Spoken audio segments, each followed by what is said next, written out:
स्वागत है आपके अपने YouTube चैनल मॉरल स्टोरीज़ पर। यह अनोखी कहानियों का चैनल है और इसी क्रम में मैं आज आपके लिए एक बहुत अनोखी कहानी लेकर आया हूँ जो आपको ज़िंदगी में बहुत सीख देने वाली है, जिसका नाम है वस्तु का मूल। कहानी शुरू करने से पहले मेरे चैनल को सब्सक्राइब कीजिए और बेल आइकन को प्रेस कीजिए। बिना समय गंवाए इस कहानी को शुरू करते हैं। एक गाँव में एक बूढ़ा व्यक्ति रहता था जो वस्तुओं के उपयोग के मामले में बहुत कंजूस था। उन्हें बचा बचा कर उपयोग किया करता था।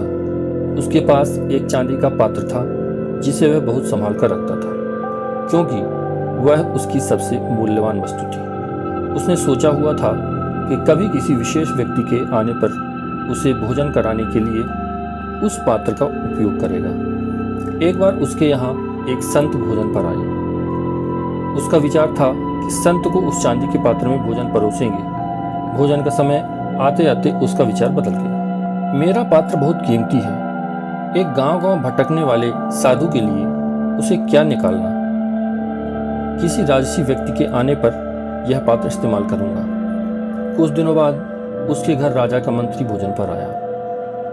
पहले उसके मन में विचार आया कि मंत्री को चांदी के पात्र में भोजन कराएंगे, लेकिन तुरंत उसने विचार बदल दिया। यह तो राजा का मंत्री है, जब राजा स्वयं मेरे घर भोजन करने आएंगे तब कीमती पात्र निकाल लूंगा।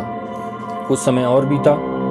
एक दिन राजा स्वयं उसके घर भोजन के लिए पधारे। वह राजा अभी कुछ समय पूर्व ही अपने पड़ोसी राजा से युद्ध में हार गए थे और उनके राज्य के कुछ हिस्सों पर पड़ोसी राज्य ने कब्जा कर लिया था। भोजन परोसते समय बूढ़े व्यक्ति को विचार आया कि अभी अभी हुई पराजय के कारण राजा का गौरव कम हो गया है।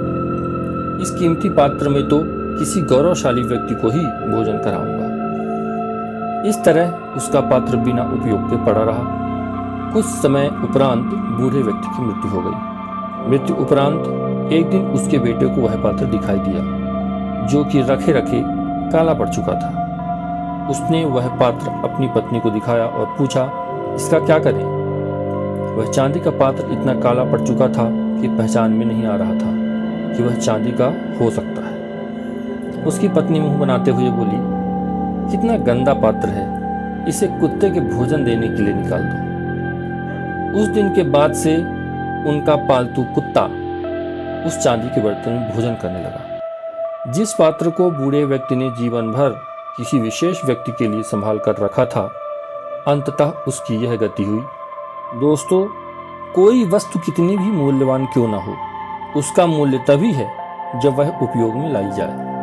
बिना उपयोग के बेकार पड़ी कीमती से कीमती वस्तु का भी कोई मूल्य नहीं है। इसलिए अपने पास जो भी वस्तुएं हों उसका यथा समय उपयोग अवश्य करना चाहिए। दोस्तों, मेरी कहानी कैसी लगी मुझे कमेंट करके जरूर बताइए। अच्छी लगी हो तो एक लाइक कीजिए, दोस्तों के साथ शेयर कीजिए, मेरे चैनल को सब्सक्राइब कीजिए और बेल आइकन को प्रेस कीजिए। ऐसी ही अनोखी कहानियाँ मैं आपके लिए लाता रहता हूँ। धन्यवाद।